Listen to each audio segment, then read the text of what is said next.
Hi மக்களே வணக்கம். இன்னைக்கு எபிசோடில் சேதுபதி வந்து பழைய விஷயம் நினச்சி பார்க்குறாங்க. காட்டுக்குள்ளே தனியாக போய் அந்த பூச்சிக்கடியெல்லாம் கடிச்சு எவ்வளோ வேதனைப்பட்டு அந்த வைத்தியர் சொன்ன பேச்சு கேட்டுன்னு நம்ம தமிழ்ச்செல்வி போயிட்டு எவ்வளோ எல்லாரையும் காப்பாற்றினாங்கல்ல, காப்பாற்றி மருந்து எடுத்துகிட்டு வந்து எல்லா உயிரும் காப்பாற்றிருக்காங்க.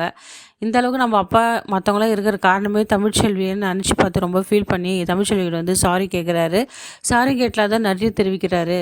உன்னால தான் என்னோடய அப்பாவோட உயிர் பழிச்சது அப்படின்னு சொல்லிட்டு உடனே தமிழ்ச்செல்வியும் உங்களுக்கு மட்டும் அப்பா இல்லை, எனக்கும் அவர் மாமனார் கூட தான், நான் அதெல்லாம் எதிர்பார்க்கல, விடுங்க, என்னோடய கடமை தான் நான் செஞ்சேன், ஏதோ என்னால் முடிஞ்ச உதவி தான் நான் செஞ்சேன் அப்படின்றாரு.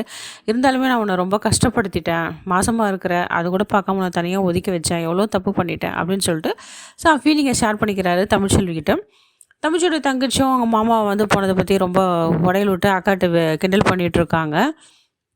இங்கே நம்ம காவியாவும் போஸுக்கு வந்து சரியான பதிலடி கொடுக்கறதுக்கு, இங்கெல்லாம் வந்து நீ படுக்காத, ஏற்கனவே வந்து நாளைக்கு கல்யாணம் வச்சுட்டு இன்றைக்கி ஒரு பொண்ணு பெட்ரூமில் போயிட்டு ஒரு கேவலமானவன் நீ போய் தப்பு பண்ண பார்த்த, இது உங்கள் அம்மா தான் சொல்லி கொடுத்தாங்களா, உனக்கு கொஞ்சம் கூட புத்தி அறிவில்லை, இவ்வளோ கீழ்த்தரமான வைக்க, உன்னை வந்து பனிஷ்மெண்ட் பண்ணுறதுக்காக தான் நான் உன்னை கல்யாணமாக பண்ணிக்கிறேன், இங்கே உனக்கு படுக்க இடம் இல்லை, போய் வெளியே போய் படுன்னு சொல்லிட்டு மூஞ்சல் அடிச்ச மாதிரி சொல்லி வெளியே திருத்திடுறாங்க.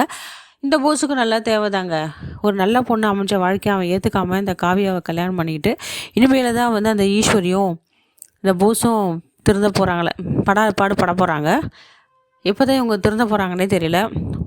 தமிழ்ச்செல்வியும் அப்போ தான் பேச்சு கேட்டுட்டு அவங்க அம்மா பேச்சு கேட்டு அவன் மனசாட்சி கட்டுப்பட்டு தமிழ்ச்செல்வி வந்து அவன் கூட கூட்டின்னு போயிட்டு குடும்பம் நடத்தணும், வீட்டுக்குள்ளே கூப்பிட்டு குடும்பம் நடத்தணும்.